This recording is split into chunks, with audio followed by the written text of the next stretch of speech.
down the muzzle of their musket. And so they would shoot the ramrod. You hear, that's deadly. And we know as being reenactors that we're not even allowed to pull our ramrod on the battlefield, okay? They committed to it. Yeah.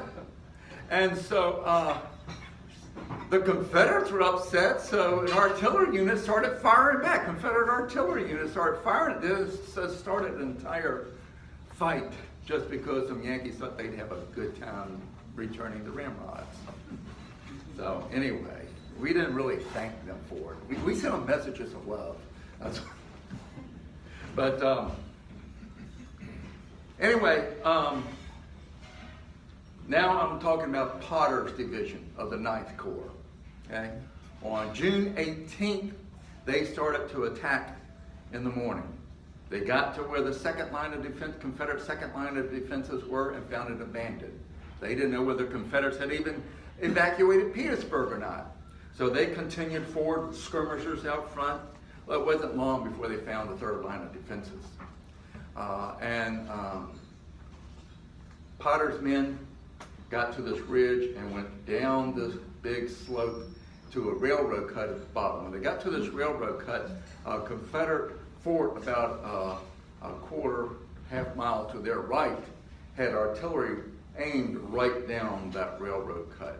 And with every pull of the lanyard, we're killing a dozen or more men in that railroad cut. So they wanted to get away from that artillery and rush up this hill. And when they got up the hill, they were out of sight of the Confederate artillery. But when they crest the hill, they came headlong into another Confederate fort to receive the name later on of Elliott's Salient, because the commanding officer there, General Elliott, and they had both artillery, 3 artillery pieces, Napoleons, all of them, and infantry. A lot of South Carolina, a few North Carolina boys are there, but mostly South Carolina. And they started pouring lead and steel into the Yankees coming across that field. Well, those Yankees put the head down like they're going into a windstorm and continued advancing across the field until they got within 125 yards of the Confederate works. And nobody really gave orders, but suddenly all the men just started falling to the ground. And they couldn't retreat because they'd be shot retreating. They couldn't advance. So them boys started pulling out their bayonets, their cups, their mess plates, trying to push up enough dirt in front of their face. I know them Yankee boys praying, God, let me get enough dirt in front of my face, stop a bullet before I'm hit. And many of them I know looked to their left or their right to find one of their comrades wounded or dead beside them. But as the time passed, under heavy fire, these Union soldiers succeeded in building a small trench deep enough for them to hide behind to stop bullets.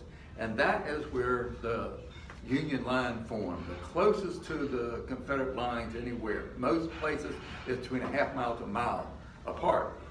But that trench continued to get deep enough, and within a week's time, it was deep enough you could walk behind it. Now, there was a Colonel Henry Pleasant's, one unit there was of 48th Pennsylvania. These men came from Schuylkill County in Pennsylvania, where a lot of coal mines are. And matter of fact, Colonel Henry Pleasant was a coal mining engineer before the war. And he was inspecting the lines up there, and it was a very risky business to put your head over the works and look at the enemy, because they had so many sharpshooters, both north and south, that they take the top of your head right off. Well, as he's trying to get a quick look at the enemy works, somebody behind him, and the name of this person is lost to history. Nobody knows who it was. Somebody made the offhanded comment, I wish we'd dig a tunnel and blow up that damn rebel fort. Well, Henry Pleasant knew darn well how to dig a tunnel from being a mining engineer. So he went back to his tent, formulated a plan. He couldn't activate it himself, so he took it to his commanding officer, General Potter. General Potter liked the idea, but he couldn't activate it himself. He took it up to the division commander, General Burnside. General Burnside liked the idea, but he still couldn't act on it by himself. He had to get the Army commander, General Meade, to approve it. When it got to General Meade and General Grant, they looked at it. They weren't so thrilled with it as the others were. But the one thing that General Grant knew for certain is that they were now in a siege warfare. And in a siege warfare, soldiers don't have a whole lot to do. And soldiers without a whole lot to do get in trouble. So, he thought it would be good busy work. Yeah, go in and dig your tunnel. That's about all the support that Colonel Pleasance got from headquarters. He even needed what's called a theolite, which is a surveying instrument that headquarters had one that he would know exactly how far and exactly what angle to dig the tunnel, but they wouldn't loan it to him. So Burnside had to get friends in Washington to get one sent down. So anyway, the tunnel starts on June 24th, 1864. And in about a month's time, they dug that tunnel 510 feet, 8 inches long. And then at the end of the tunnel, 2 T's, left and right. And put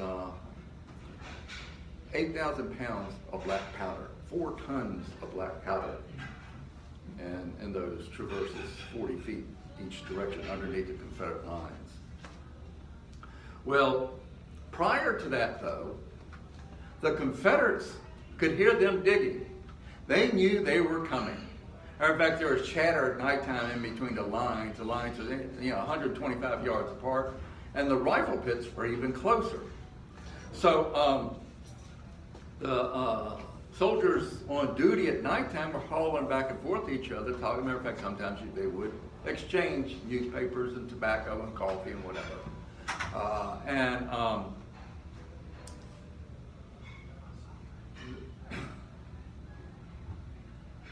They would holler over to the Yankees and say, "Hey, you planning to come up in the mayor's basement?" and so they kind of knew they were on to them. In fact, there was a Confederate colonel, and Colonel Hughes is his name, and he was sent there to locate the Yankees digging underneath them. And it's sort of ingenious what he'd do. He dug a hole 10 feet straight down, and then probably about here to the wall back there, he'd dig another hole 10 feet straight down, and then dig a shaft, 6-foot shaft, all connecting them.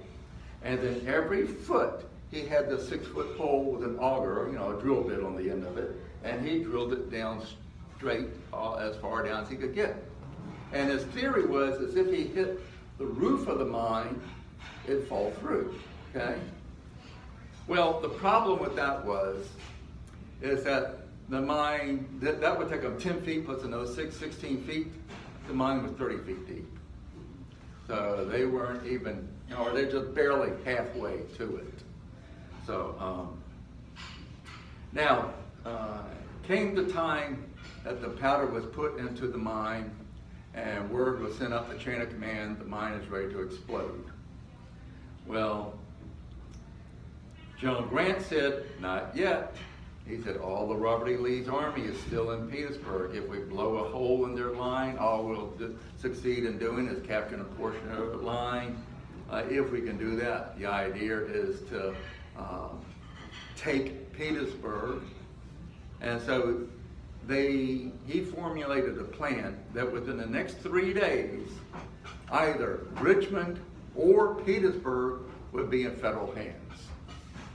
So he had a quicker way to get over the James and the Appomattox River to the eastern side of Richmond. And so he drew out the majority of his army and headed towards Richmond.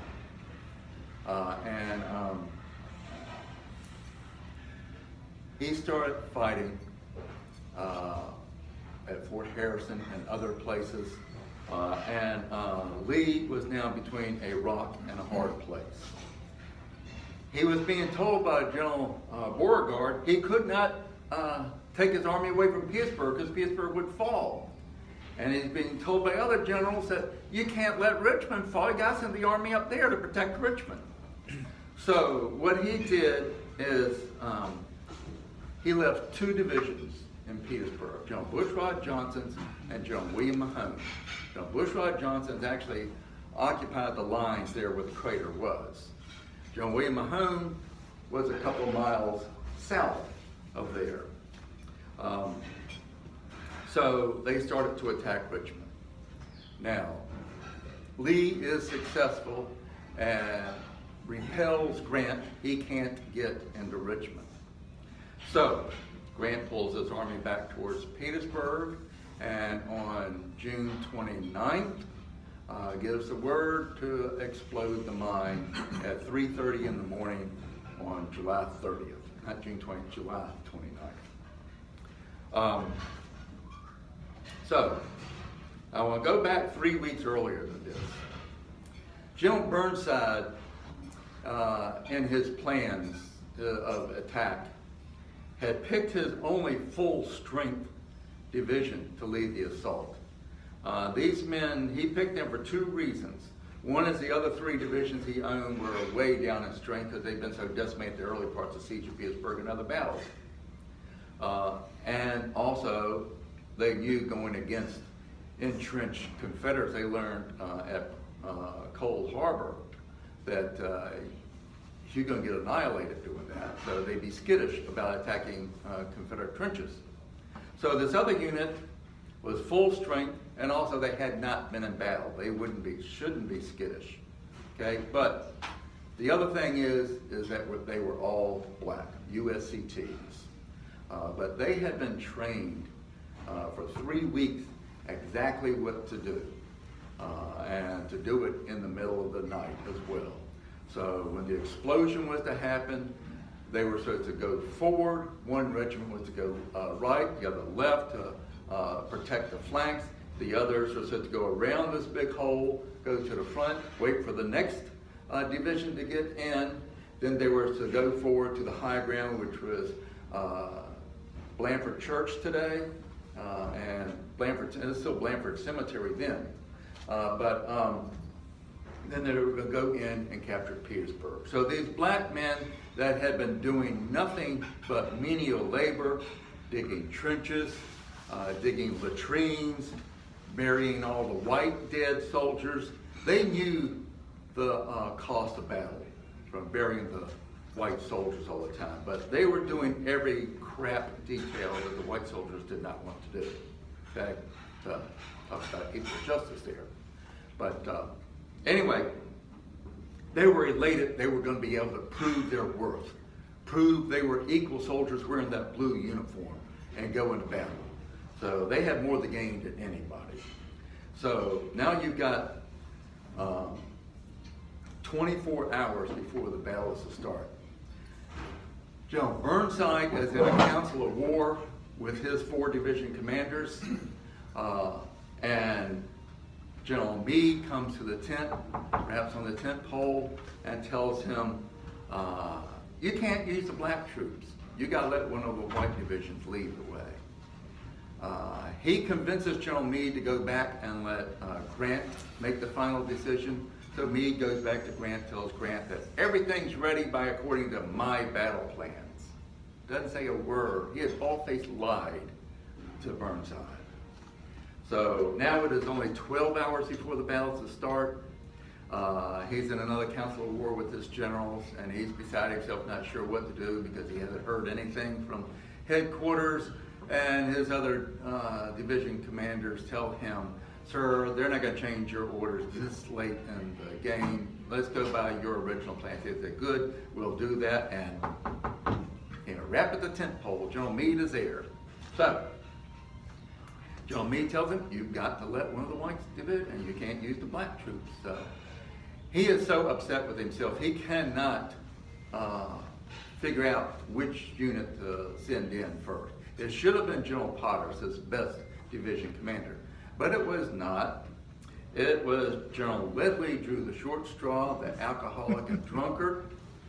He basically told his officers, okay, there's going to be an explosion over there, head that direction. Okay, it's a little bit more in depth than that, but essentially that was about it. Okay, so Ledley's men are now up front in the trenches. It's 2:30 in the morning, and they're waiting for things to kick off at 3:30. The mine is supposed to be lit.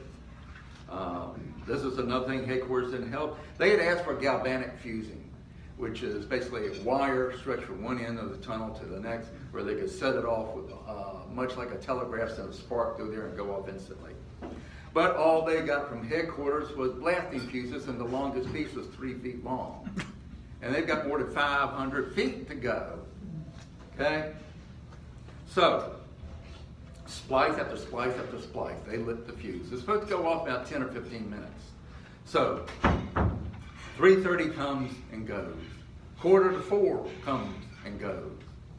4 o'clock comes and goes. The generals are getting really antsy. Why hasn't that thing gone off? Well, around 4:30, it's all they can do. Pleasant is getting ready. He's going to run into the mine. His men hold him back, and the 2 volunteers, a Lieutenant Dowdy and a Sergeant Henry Reese, finally go in there. I can imagine the other Union soldiers there at the entrance of the mine saying, "You going in there? I ain't going in there. I know what's in there. Ain't no way I'm going in there. As soon as I set one foot, that thing's going to go off and kill me."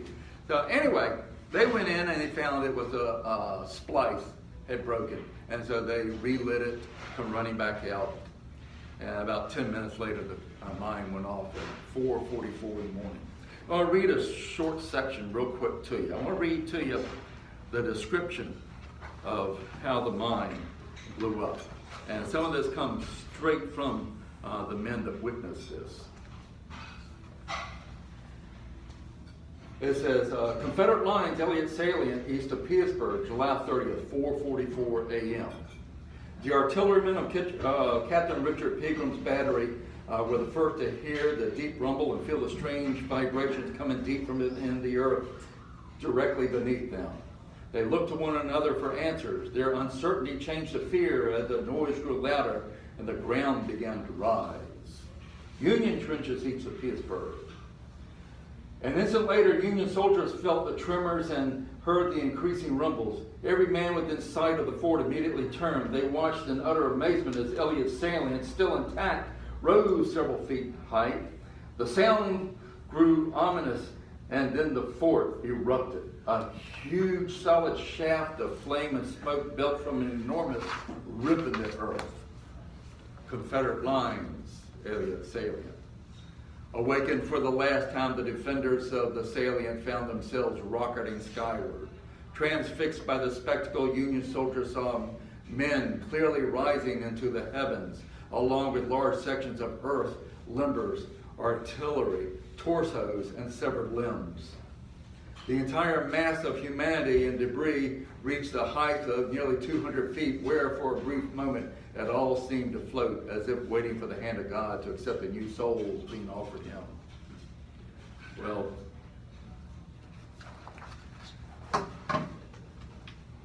going back